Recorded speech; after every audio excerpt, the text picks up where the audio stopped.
شاہد باری تعالی وَإِنْ خِفْتُمْ شِقَاقَ بَيْنِهِمَا فَبَعَثُوا حَكَمًا مِّنْ أَهْلِهِ وَحَكَمًا مِّنْ أَهْلِهَا إِنْ يُرِيدَا إِصْلَاحًا يُوَفِّقِ اللَّهُ بَيْنَهُمَا إِنَّ اللَّهَ كَانَ عَلِيمًا خَبِيرًا۔ وحدہ لا شریک نے ارشاد فرمایا، اگر تمہیں خوف ہو میاں بیوی میں جھگڑے کا تو ایک بینچ مرد کی طرف سے اور ایک عورت کی طرف سے بلا لو۔ اگر یہ دونوں میں صلح کروانا چاہیں تو ہم ضرور ان دونوں میں صلح کروا دیں گے، بے شک اللہ علم والا ہے، خبر والا ہے۔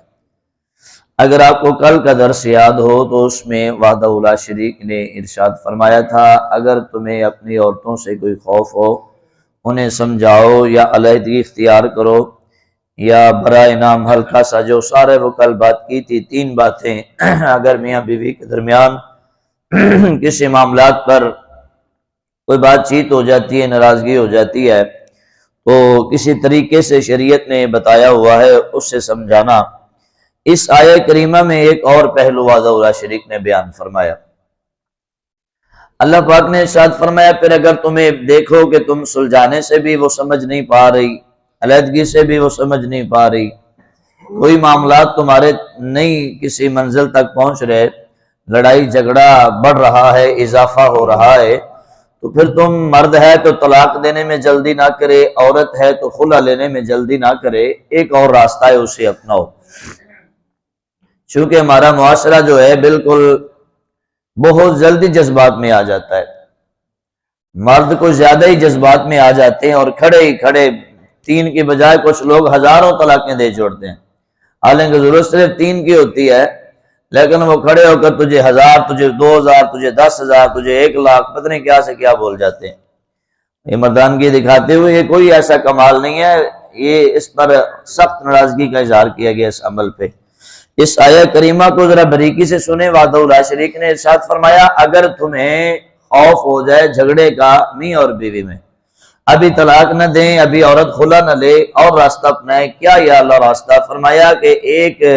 بینچ مرد کی طرف سے بنا لیا جائے اور ایک عورت کی طرف سے، اپنے خاندان کے کچھ سمجھدار باعزت لوگوں کو منتخب کیا جائے جن کی بات کو سمجھا جاتا ہے اور جن کو بات کرنے کی صلاحیت بھی ہے،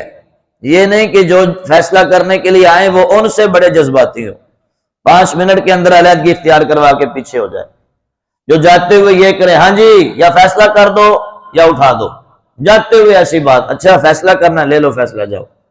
ایسے لوگوں کو نہیں لے کے جانا، جن کی کوشش ہو کہ یار کسی نہ کسی طرح صلح ہی ہو۔ اور فرماتا ہے یریدا اصلاحا یوفق اللہ بینہما، اگر یہ جو جا رہے ہیں، یہ جو جن کو بینچ بنایا جا رہا ہے، جن کو منصف بنایا جا رہا ہے، اگر یہ دونوں ارادہ کریں کہ ہم ان کے درمیان صلح کروانے جائیں گے، اللہ فرماتا ہے یوفق اللہ بینہما، انشاءاللہ اللہ ضرور ان کے درمیان صلح کروا دے گا۔ بات یہ ہے کہ ہم صلح کرنا کب چاہتے ہیں، لیکن تاریخ گواہ ہے جب کوئی گھر سے اس نیت سے نکلا ہے کہ صلح کروانے جائیں تو وحدہ لا شریک نے اپنا کرم ضرور فرمایا، کیونکہ قرآن جھوٹا نہیں ہو سکتا، قرآن کی کسی آیت میں شک نہیں آ سکتا، اگر کوئی شک لائے یا اس پر یقین نہ رکھے وہ تو خود ایمان سے باہر ہوتا ہے۔ تو اللہ کا قرآن فرماتا ہے اللہ پہ یقین رکھو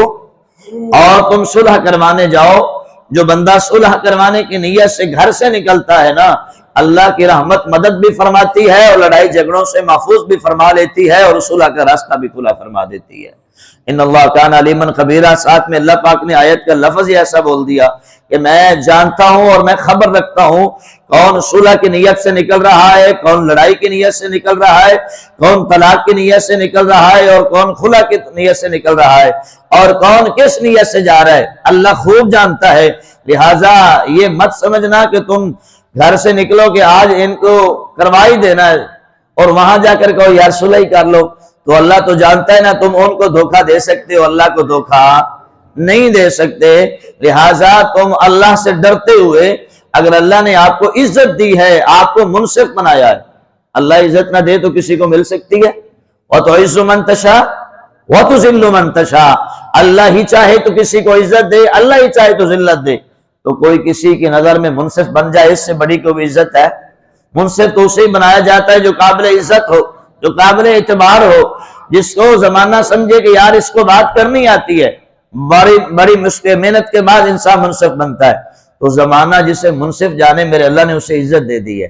تو اسے منصف بنتے ہوئے رب کی دی ہوئی عزت کا احترام کرنا چاہیے اور اللہ کا خوف دل میں بٹھانا چاہیے، اور پہلے گھر سے نکلتے ہوئے دعا کرنی چاہیے، اے مالک و مولا تو نے مجھے عزت دی کہ ان کی نظر میں جو منصف بننے کے قابل بنایا، اے اللہ میں تیری رحمت کا طلبگار ہوں اور تجھ سے معافی مانگتے ہوئے جا رہا ہوں، اے اللہ میری مدد فرما اور صلح کا راستہ کھلا فرما، انشاءاللہ خلاق عالم ضرور کھلا فرمائے گا۔ لیکن اگر منصف گھر سے نکلتے ہوئے بدنیتی لے کے جائے اور بری نیت سے جائے کہ آج یہ کروا دیں گے ہم تنگ اچھا لڑائی ہوتی میاں بیوی کی، تنگ آ جاتا ہے خاندان،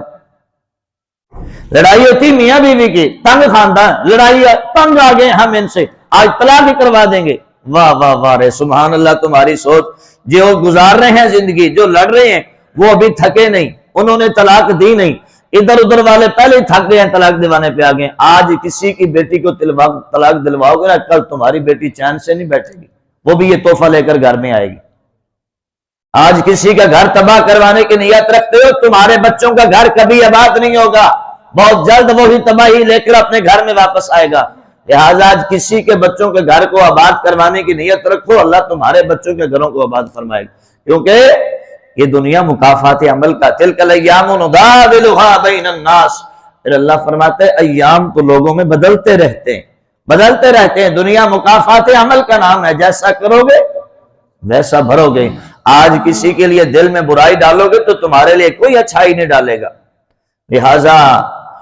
لوگوں کے لیے آسانیاں پیدا کرو، لوگوں کے لیے اچھائیاں پیدا کرو، اور پھٹ نکاح پھٹ طلاق۔ اچھا ہم نکاح کرنے پہ آئے تو کیا کہتے ہیں، ہمارے معاشرے میں ایک بات رواج ہے کہ چٹ منگنی پٹ ویا، یہ ایک مشہور ہے، حالانکہ شریعت کے روح سے یہ لفظ غلط ہے۔ چٹ منگنی پٹ ویا والا انسان بعد میں طلاق ہی کرتا ہے۔ شریعت نے فرمایا پہلے پرکھو، پہلے دیکھو اس میں سیرت ہے کہ نہیں، اس میں شریعت ہے کہ نہیں، سرکار کی غلامی ہے کہ نہیں، اچھی طرح پرکھو، اچھی طرح دیکھو، معاملات کو طے کرنے سے پہلے اچھی طرح دیکھ لو، پھر جا کے نکاح کرو۔ ہم کہتے ہیں بس چٹ منگنی پٹ ویا، پھر طلاق کیسے ہوتی ہے، اوئے ہوئے ہوئے پتہ ہی نہیں چلا، بس ایسے منہ سے نکل گیا، اور منہ سے نہ نکلے گا تو اور کہاں سے نکلے گا بھائی، منہ سے نکل گیا جی۔ لہٰذا جیسا شریعت نے قانون بنایا ہے، اگر تھوڑا سا تحمل رکھیں، تھوڑا سا صبر رکھیں تو انشاءاللہ خلاق عالم ہمارے راستے آسان پیدا فرمائے گا۔ آپ بس نیت کریں صلح کی، انشاءاللہ اللہ پاک صلح کا کوئی نہ کوئی سبب ضرور بنا دے گا، کیونکہ اللہ کا وعدہ ہے ان یریدا اصلاحا یوفق اللہ بینہما،